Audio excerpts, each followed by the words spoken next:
welcome Dietmar Rothe to take the stand. And Dietmar is going to now delve a little bit into the heart, the meaning, the personal meanings of the teachings, many of which have been lost. Dietmar?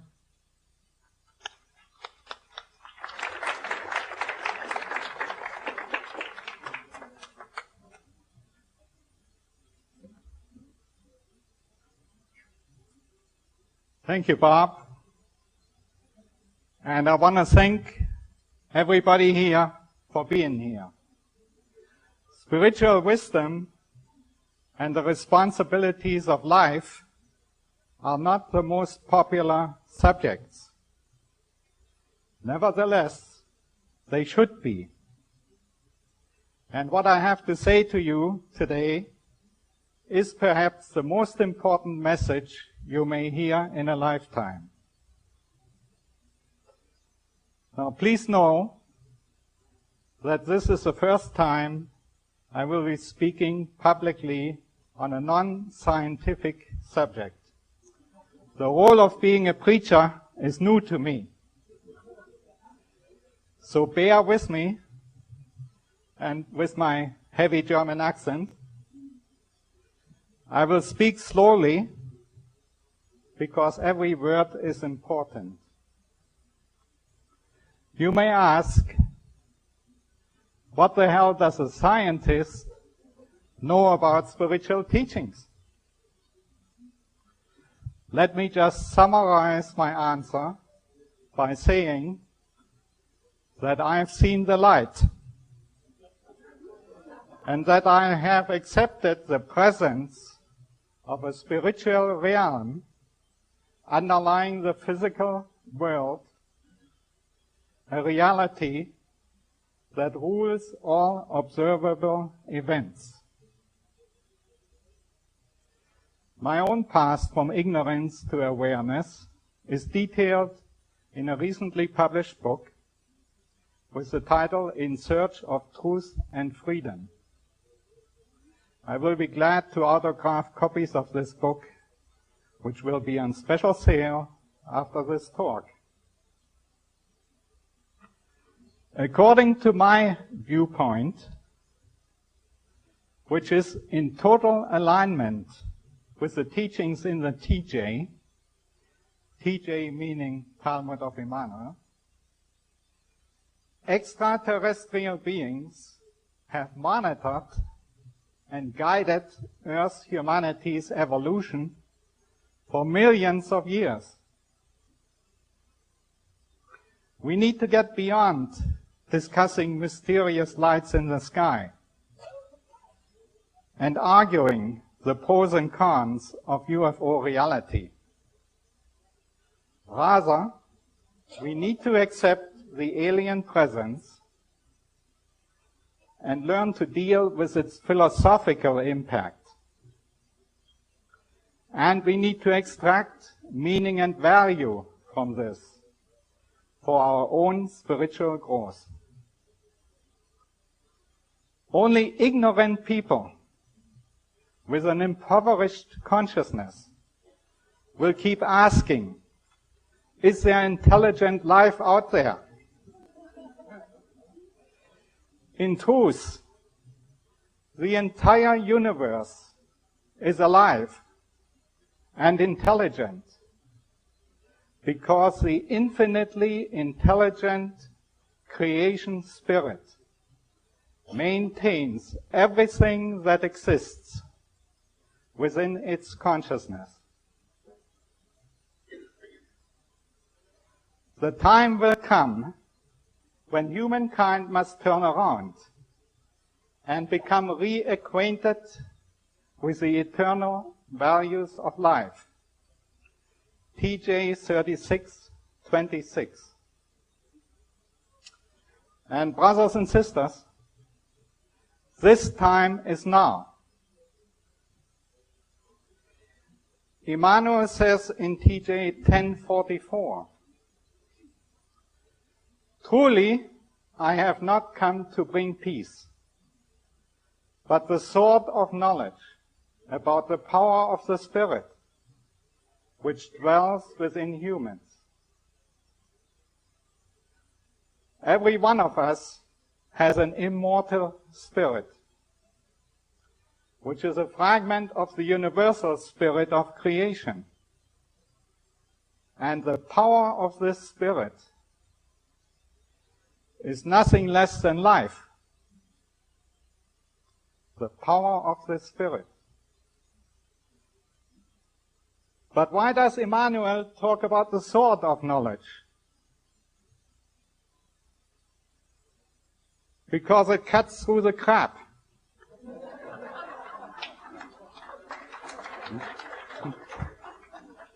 And it gets down to the everlasting values.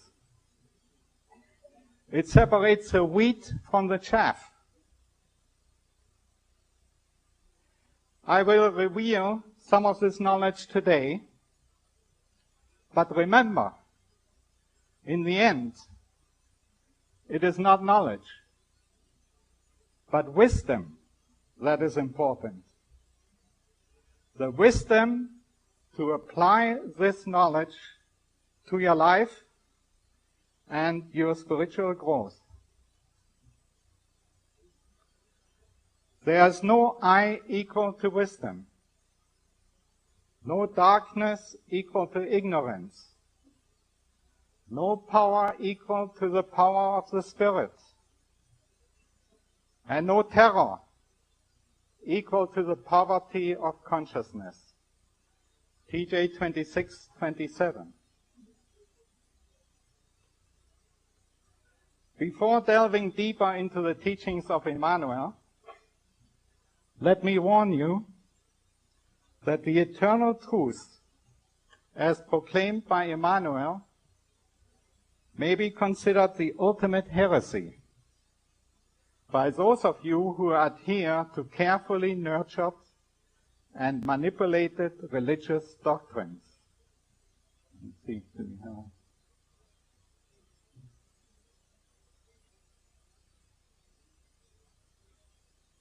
slides? Let's see.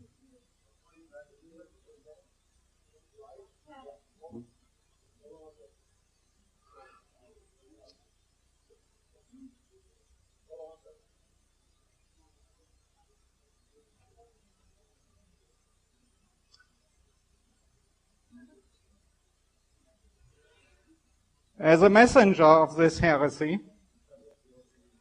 you may view me as an instant enemy or your instant friend, depending where you are on your own path of evolution. I want you to get over these feelings right now, so that you're open to what the TJ actually can teach you. Good. So let me clear the stage. Emmanuel, who later became known as Jesus, is not God. And neither of the two created the universe. And many concepts in Judeo-Christian doctrine are incompatible with Emmanuel's teachings. That's why he was nailed to the cross. Foremost among these are the concepts of sin, heaven, and hell, along with the related ideas that a person has to be saved by divine grace to get to heaven, and then God, by means of the devil, will punish unrepentant souls in hell.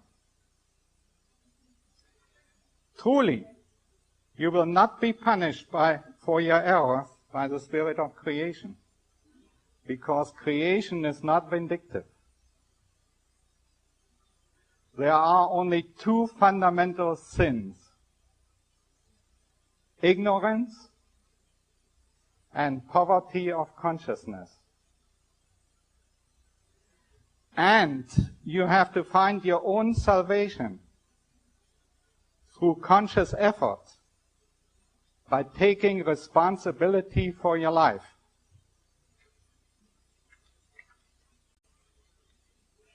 Keep this in mind for the rest of my presentation.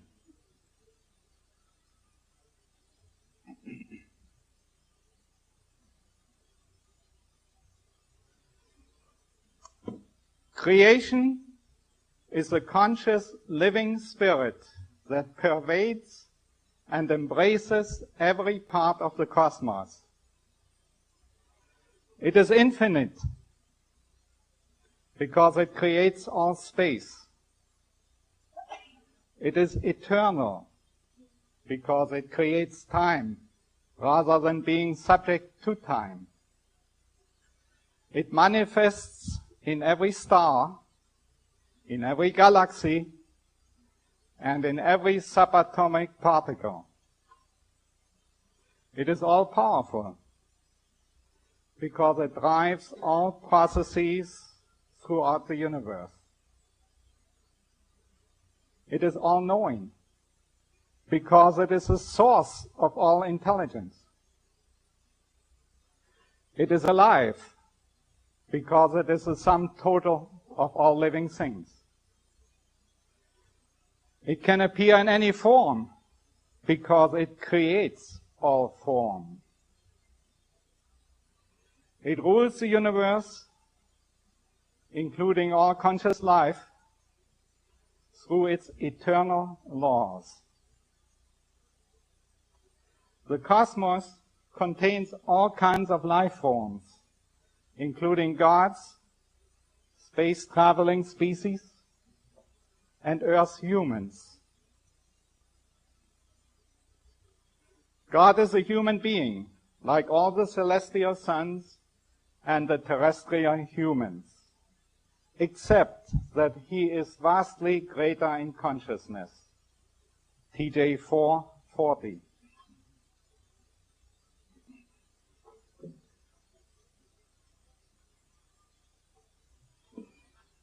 Gods and their space-traveling celestial sons have come here repeatedly in the past to colonize Earth and to accelerate Earth's human evolution. Most recently, 12 to 13,000 years ago. Behold, God and his followers came from the depths of space and created here a new race and home with the early women of Earth. TJ 188. Michelangelo's version of God and his followers creating Adam is mostly symbolic, but otherwise accurate, insofar that it depicts God and his celestial sons as fully human figures and arriving from the heavens.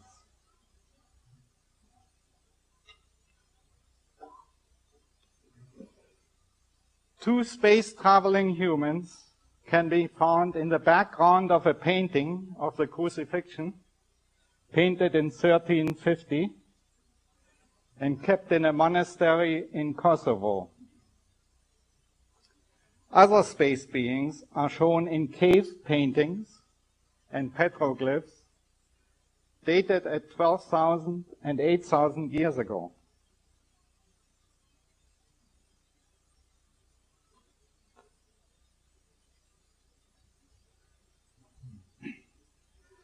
Their faces shone like the sun, and their eyes looked like burning torches. They inhabited an environment of their own because the air of this earthly world would have been fatal to them. TJ 4:24. The space beings depicted on a cave wall in northern Italy are in life-supporting spacesuits and carry some kind of instrument or weapon. The being in the petroglyph from the Sahara Desert is also in a spacesuit, and disc-shaped craft can be seen in the background. We have no reason to doubt that the Stone Age artists encountered and depicted actual space aliens. By procreating new genetic variations of Earth's human species, the celestial sons enhanced our gene pool. Behold, humans begotten by the celestial sons were different in a unique way. Their bodies were white as snow and red as a rose blossom, and their eyes beautiful. The human lineages will now retain their inherited beauty and propagate it further. TJ 4:28. Heavenly genes are still evident in some of our more beautiful people.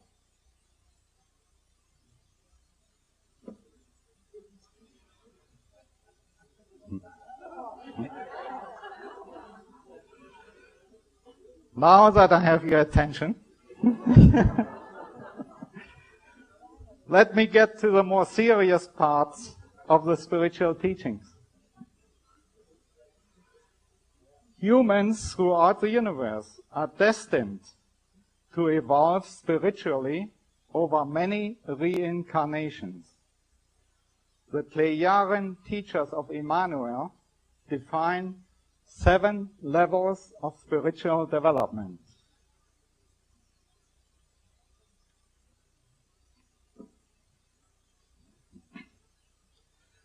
Level 1 is concerned with simple survival.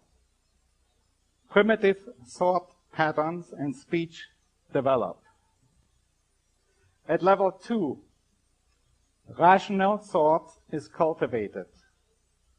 Societies are established. We have cultural activities and primitive science. Empires rise and vanish. At level 3, the first expressions of wisdom lead to intelligent use of knowledge. Technology is used to enhance the enjoyment of human life.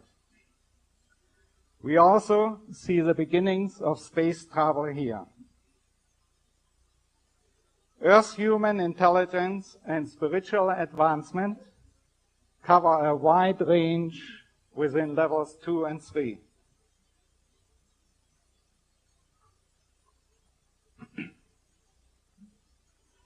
At level 4, humans are grasping the spiritual nature of reality and begin to utilize their spirit power. At level 5, humans have learned to live in peace and harmony with the laws and directives of creation. They are able to distort time and space for intergalactic space travel. This is a level of Emmanuel's Pleiadian teachers. Gods come from advanced stages of this level.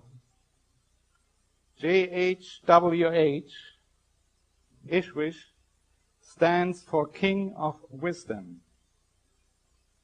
Such a god may be assigned to oversee human evolution on an entire planet. At level 6, advanced spirit forms have developed enough wisdom and power to be able to evolve further without the need of a physical body. At level 7, spiritual beings have become perfect, ending their journey by merging with the spirit of creation. I will now discuss the laws and directives of creation, which govern life and which allow individual spirits to evolve. The fundamental principles of the creational realm are shown here.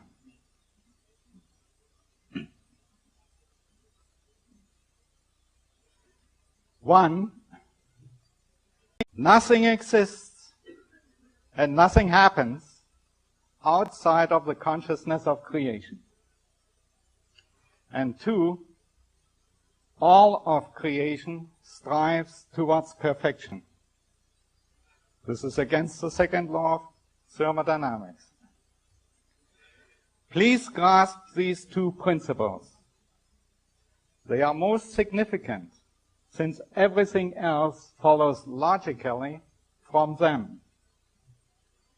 If you remember nothing else from my talk but these 2 principles, you will have planted the seeds for spiritual understanding.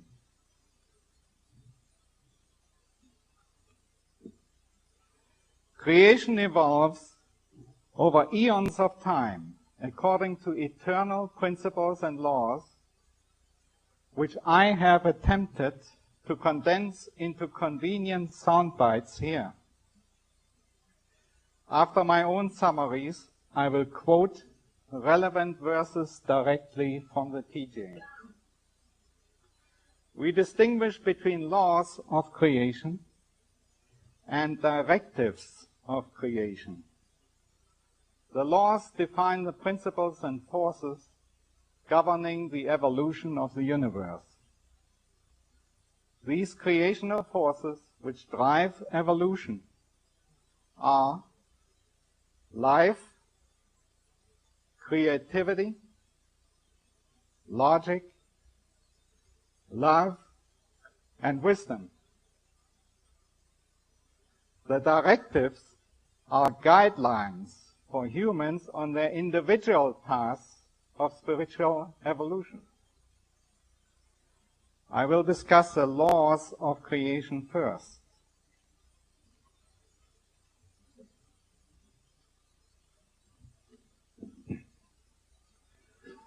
The laws of creation are the blueprint of reality. They describe the way it is. The physical laws that our sciences are discovering, such as the laws of physics, chemistry, biogenetics, engineering, and so forth, form a subset of the spiritual laws of creation, because spirit controls the material world. Matter is the physical manifestation of a spiritual idea. And since the creational laws are built on logic, the physical laws must also conform to logic. Our scientists are starting to uncover many of these physical laws, but are still a long way from understanding them.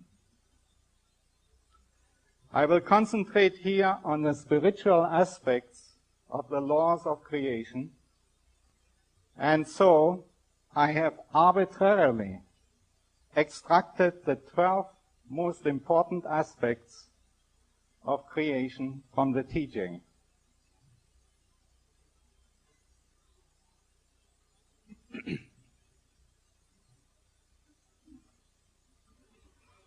One, immutability. Creation and its laws are eternal and unchanging. You can rely on creation. Unlike our governments, it never changes the rules. But the laws of creation are the laws of life and the spirit. Therefore, they are eternal and constant. TJ 23:43. 2, omnipresence. Creation is all and ever present. It brought forth all that exists out of itself.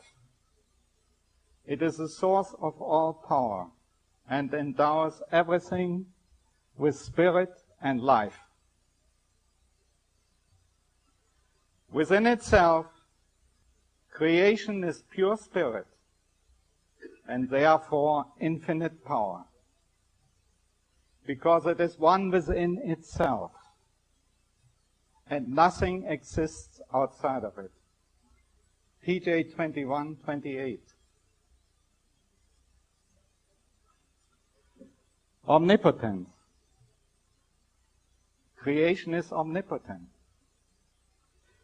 In its creativity, love, logic, and wisdom, and in its spiritual power, creation stands immeasurably high above all individually existing life forms.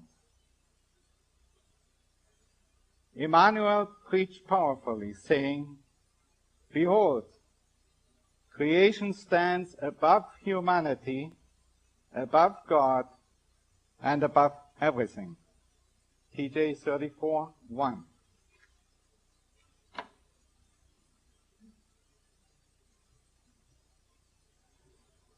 For love. Creation's love is unconditional. Truly I say to you, a love that is unlimited, constant, and unfailing is unconditional, and is a pure love, in whose fire all that is impure and evil will burn. Such a love is creation's love. TJ 32:39.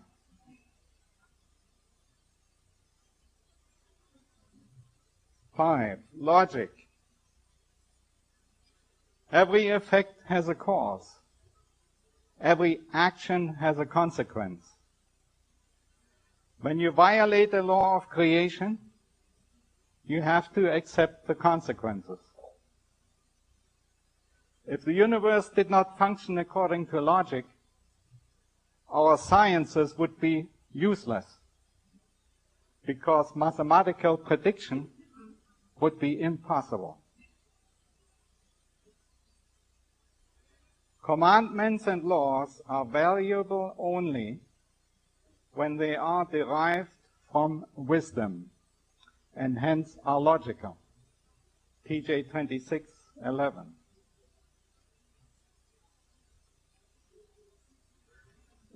Mystery. Creation is infinitely mysterious. No person can ever know and understand the last secrets of creation by conjecture. Only when a spirit has become all-wise through the experience of a millionfold existence and is ready to merge with creation will a spirit know the last mysteries of creation. No one knows the secret of creation, not even one person, and therefore neither God nor his followers. TJ 11:29. Life.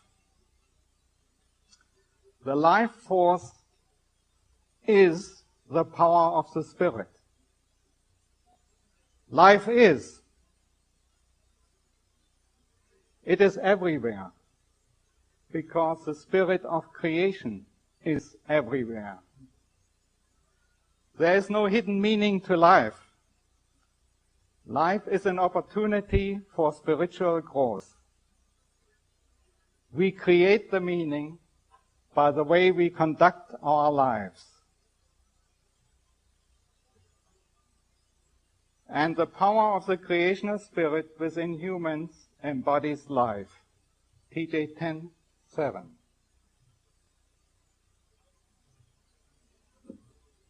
Creational evolution.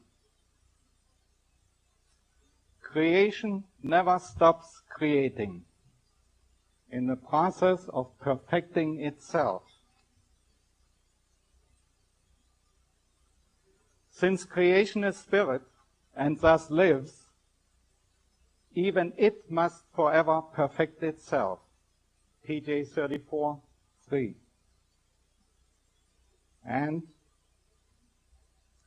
But since it is one within itself it can perfect itself by way of its own creations, through the generation of new spirit forms that dwell within humans, give them life, and evolve towards perfection through their learning. TJ 34:4.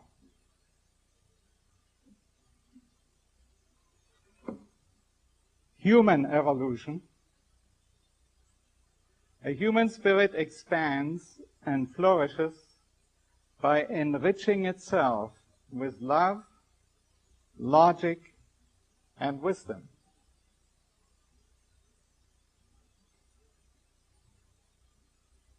It takes countless physical lifetimes for a spirit to become perfect, and so it must reincarnate countless times.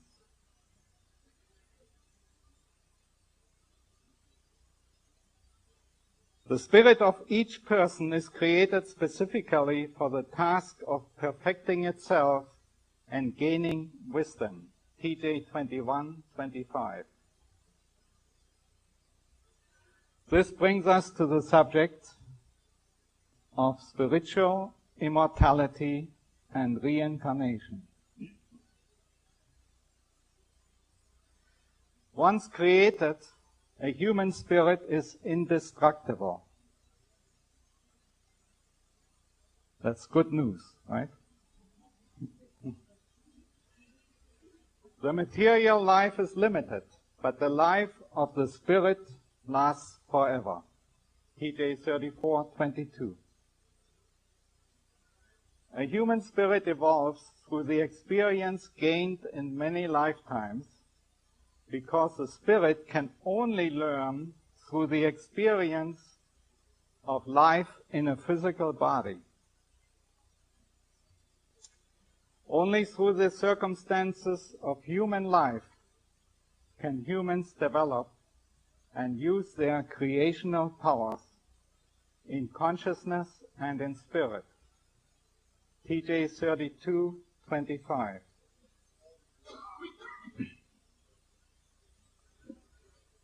Free will and destiny. Free will allows human to learn by trial, error, and correction. Note, we don't just learn by trial and error. We must recognize the error and make correction. Creation guides the human life experience by leading a person into situations from which he or she can learn a needed lesson. Psychologist Carl Jung called these situations synchronicities. You may be familiar with these. Thus, humans live with the mission of perfecting their spirits and obtaining insight and knowledge through mistakes, so that they may lead the lives for which they were destined. TJ 18:53. And thousands of lights will guide humans along their path, provided they observe and follow them. TJ 32:31. And last but not least, the subject of justice.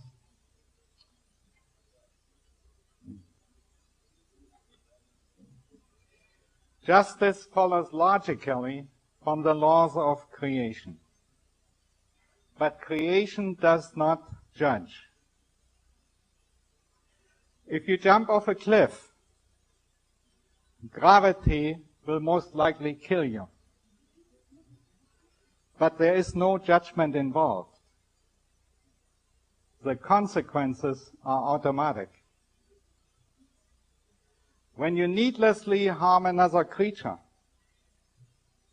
you also harm your own spirit by retarding its development. The consequences are automatic. when one makes a mistake that serves the insight, knowledge, and progress of the Spirit, there is no punishment, neither in this life nor in any subsequent life. TJ 18:52.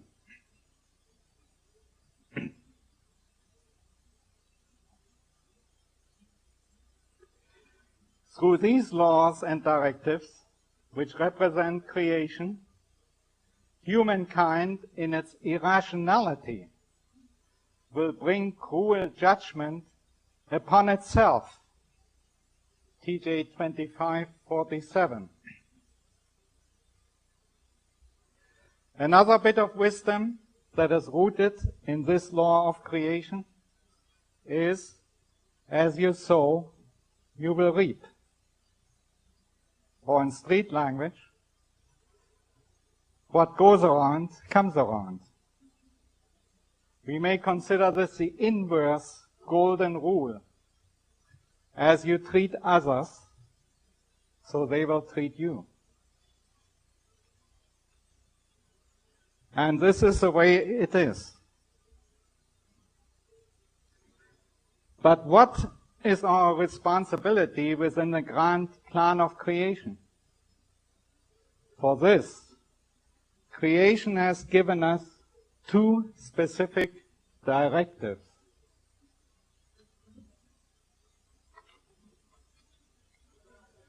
These are: 1, seek wisdom and the creational realm, and 2, honor creation above all.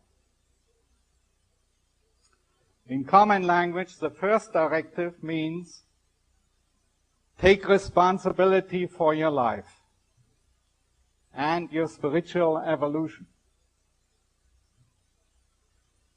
Emmanuel replied, the highest directive in the law of creation is this: achieve the wisdom of knowledge, so that you may wisely follow the laws of creation. TJ 23:35.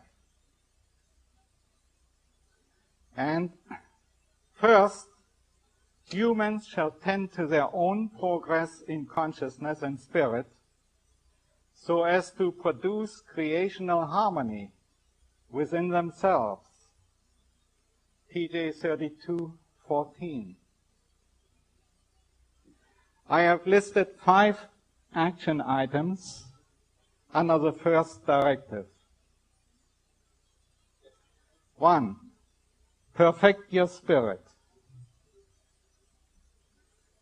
Therefore, humans should try without ceasing to broaden and deepen their knowledge, love, truth, logic, true freedom, genuine peace, harmony, and wisdom, so that the spirit may be perfected and lifted up into its true home, becoming one with creation. TJ 36:28. 2, attend to your spiritual needs first. First, seek the realm of your spirit and its knowledge, and then seek to comfort your body with food, drink, and clothing.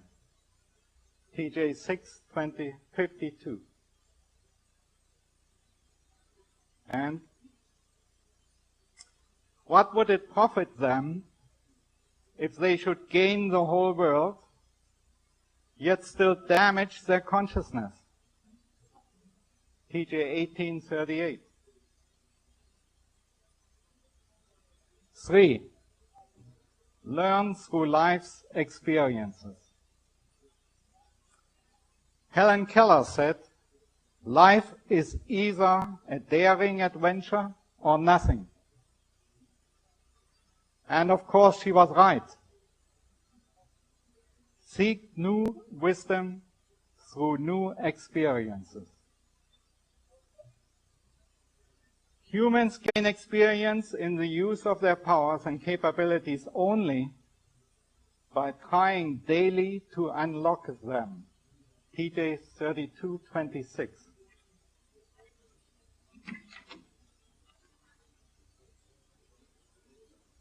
But if humans do not think and seek, they will not be able to attain wisdom and will remain fools. TJ 26:15. Note that Emmanuel was able to raise the dead and heal the terminally ill, but he was not able to cure the fools. If you remain a fool, nobody can help you. The next item, conquer fear and seek true freedom. Love cannot blossom in the presence of fear. Personal power cannot blossom in the presence of fear. Therefore, seek spiritual wisdom to banish ignorance and poverty of consciousness so that fear may be replaced with love and confidence. Free yourself from the enslaving power of false doctrines, evil passions, addictions, negative emotions, imagined needs, and attachments. No greater darkness rules within humans than ignorance and lack of wisdom. TJ 32:15. And greatness of personal victory requires uprooting and destroying all influences that oppose the creational force. TJ 32:16.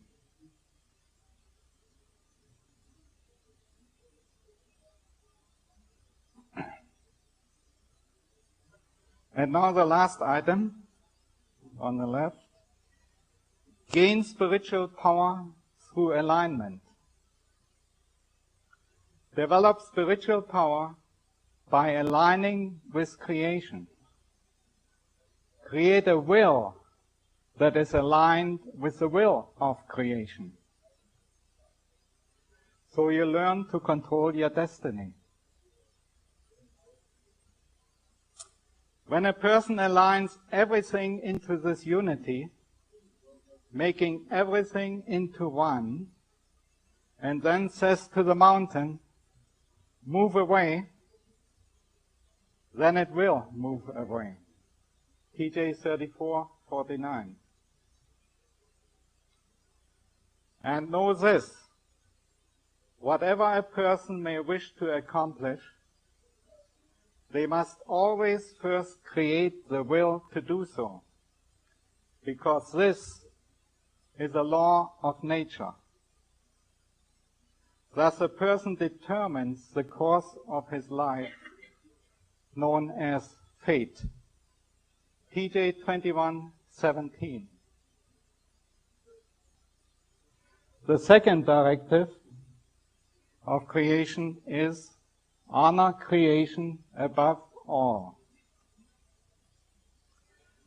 But the other directive, equal to the first, is this: you shall consider only creation as omnipotent, for it alone is constant in all things, and therein is timeless. TJ 23:39. There are three related aspects of this directive.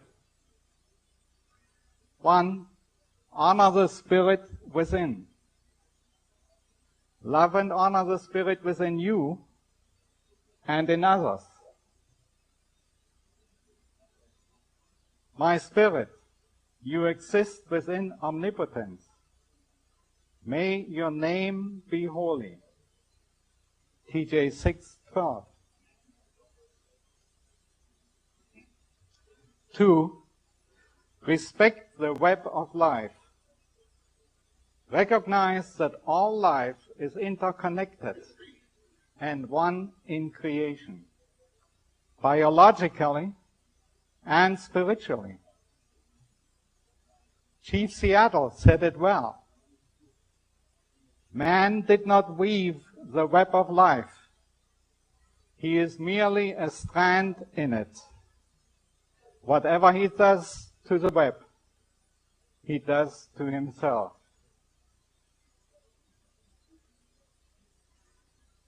Whatever human beings do, they shall do with the awareness of creation's presence. TJ 32:12. And lastly, we have value spiritual wisdom. Because spiritual wisdom that recognizes the truth is the only true value in life. For truly I say to you, do not throw your spiritual treasure into the dirt, and do not waste it on the unworthy, because they will not thank you, and will tear you apart, for their understanding is small, and their spirit is weak. TJ 7:10. This takes care of the laws and directives of creation. Now, some of you will want to know what happened to the 10 Commandments that Moses brought down from Mount Sinai. The TJ acknowledges all of these commandments of God, albeit in modified form, plus some additional ones.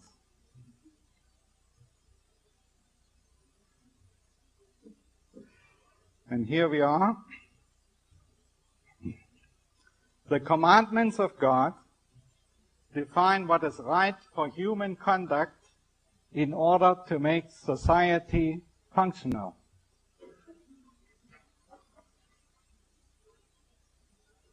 The laws of God and those of the emperor are human laws and are intended to maintain law and order among the people. TJ 23:42. The commandments in the pink boxes are related to the original commandments in Exodus 20.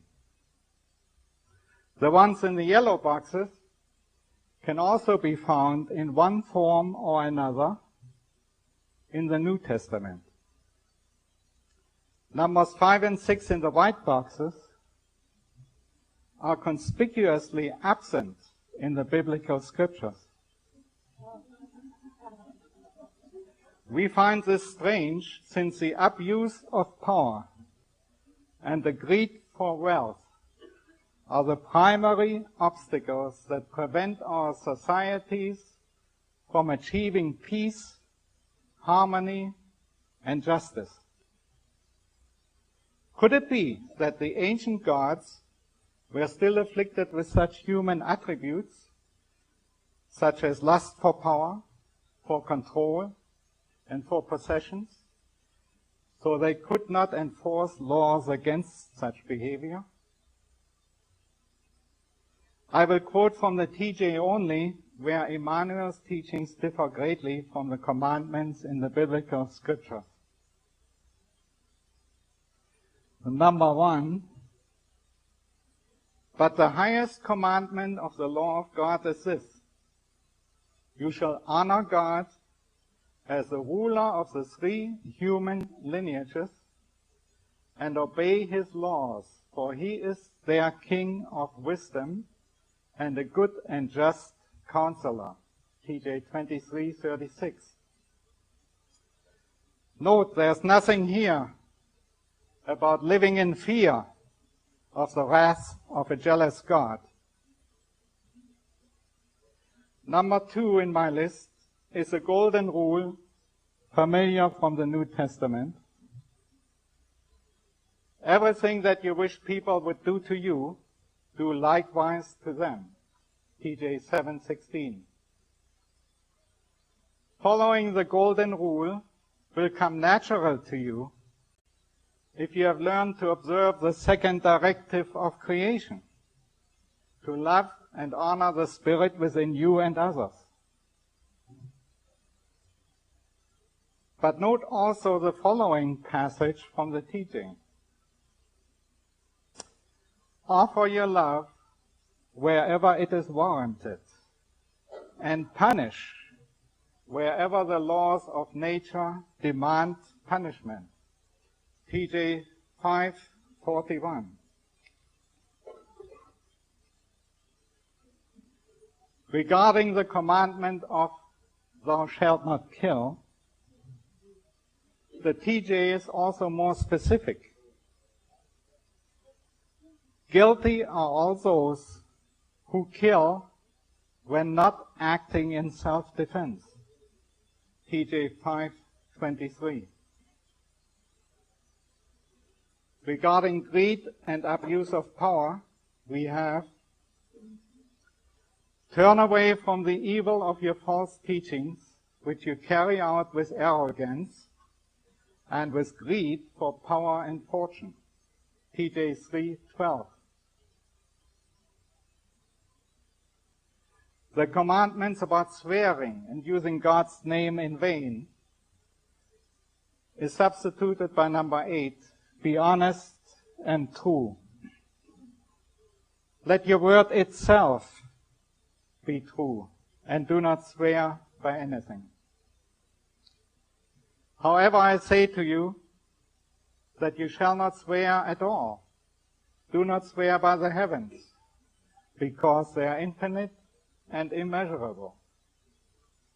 Neither swear by the earth, because it is impermanent, and so forth. TJ 5:34. Regarding number 10, the New Testament says, judge not that ye not be judged. But Emmanuel's actual statement was, judge not falsely, lest you be falsely judged.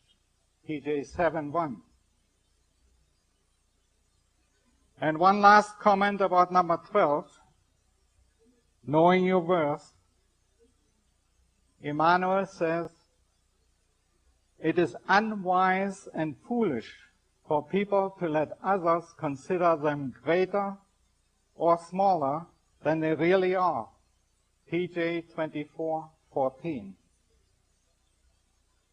In other words, be neither arrogant nor meek, but act according to your level of spiritual wisdom. There's nothing in the TJ about the meek inheriting the earth. The earth is destined to be ruled by wisdom, so that ignorance and poverty of consciousness will be banished, and so that love, peace, and harmony can flourish. This may not happen in our lifetime, but eventually, wise people on earth will gain the upper hand. Thank you for your attention.